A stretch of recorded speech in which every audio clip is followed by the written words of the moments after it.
Hello everyone, I just wanted to give you a quick demonstration of how to adjust your lighting settings within Lightwave. Now I've got a basic scene set up here. I've actually been playing around with this one already, so I'll need to go ahead and make a few brief changes just to get everything back to how it was.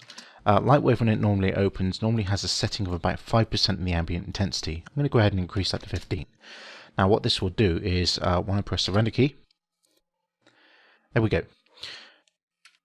And as you can see here, the shaded areas that are all in shadow look absolutely terrible. It's flat, it's bland, it looks boring. Now, there are some very simple things that we can do about this, and I'm going to show you what they are now. First things first, kill the ambient light intensity. Get it to 0, because we don't need it. Second, go ahead and add a new light to the scene. This one, we will call this one Kicker. That'll do. And what we can do is put this into place. I think best thing to do with this one, depending on the look that you're going for, is to move it, say, the opposite direction of the existing lights in the scene. As you can probably see there, we've got our main light source in the upper left of the scene relative to the camera. It's slightly behind. It casts objects onto the front of the it casts light onto the front of the objects, so you can actually see the light bouncing into the camera. Puts them primarily with light front facing. Now if we can move this light, say, to the right, behind and underneath, let's go ahead and change to the light view. We'll rotate that light so that it's facing the objects in question. There we go. Let's make sure it's facing the right way. I'm going to go ahead and position it slightly more. Now, as you can see there from this particular view, we're looking at the light. The main light source is now slightly visible. It's casting light directly onto the objects that are in the scene. I'm going to go ahead and position this so that the kicker light is doing a similar job. In fact, what I want to do is I'm going to move this one closer to the other side of the camera because we want to see the fill effects that are going to be cast onto the object itself. So this is probably a bit better setup there. Okay. Now, one thing I always do is whenever we have a kicker light in the scene, I up the scale. In this case, I'm going to put numeric values in. We'll give it, say, 10. Now, if we look in the perspective view, we'll see there, we want the light large enough so that it doesn't actually cast any solid shadows onto the scene. Now, depending on how much of a case of realism you want in your scene, you may want to keep shadows on. Some people will turn them off and just let the light just fill the scene up completely. You can do that. All you need to do is just go to the shadows, turn off ray tracing, and there you go. So let's do a test render. Now immediately you can see the kicker light is not casting any shadows onto the object itself, but you can definitely see some definition in the light that it's casting on the underside, which is a bit of an improvement. It's not great, it's not completely perfect, but it does improve upon the ambient lighting that was there before. Now what you can do is adjust the settings of the light now. Now obviously 50% is probably a bit strong. We'll make it more like 25. Depending on your fancy, you may wish to have a colder look in your scene. When I'm doing space scenes, for any reason, I think it's usually best to give it a cold look. I mean, it's pretty cold in space apparently. And we'll do another test render. So now, whereas previously there was a hint of, there was just grey, I should have kept the render, my mistake. Previously it was grey, now we have a slight hint of blue and the light isn't quite as strong. You've still got the fill accent within a scene, but it's not bland and flat, which is precisely what we wanted to avoid. So that is a good thing, obviously. Now we might want to tweak the position of the lights in order to improve upon this. So maybe what we should do now is move the kicker light to the opposing position and then do another test render. So this is a bit more of a dramatic change, what you can probably see here. The fill light is now lighting up the edges of the object. It's not so much coming around to the front because we've now moved the light further back in the scene. And you can now see that there is quite a contrast in the shaded and darker areas.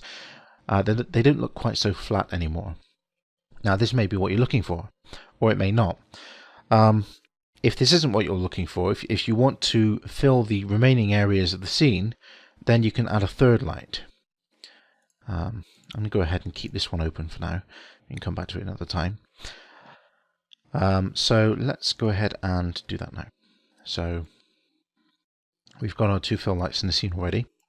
Now in this case what we will do is we will add a backlight. So if we go ahead and add another one, I always use area lights for this because, well, frankly the performance penalty isn't that great, especially for scenes that are as simple as this.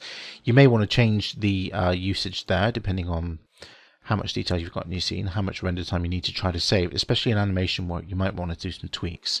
But using a 3-point lighting rig like what we're setting up now usually does save on render time, especially compared to global illumination such as radiosity calculations and so on and so forth. Okay, let's rotate this around. There we go. Right, so now we've got our fill light in the background. This will cast an additional light onto the scene. However, it's actually going in the background of the camera. I've actually moved this in the wrong place. That was my mistake. So let's go ahead now and move this. I'm going to move it into the other corner. There we go. Right. So we've got a kicker light in the bottom corner there. We have the main light source up in the top left. And now we have a fill light in the upper right background. So again, we're going to drop this one down to about 20%. I think that would probably be best. Now, just for the purposes of demonstration, I'm going to make this one the opposite to the cold light that we had in the scene and make this a slightly warmer color. So let's go ahead and take a look at what that looks like. There we go. Okay, immediate change. Now, I didn't turn off the shadows in this particular scene. Now, you can see the difference between these two here.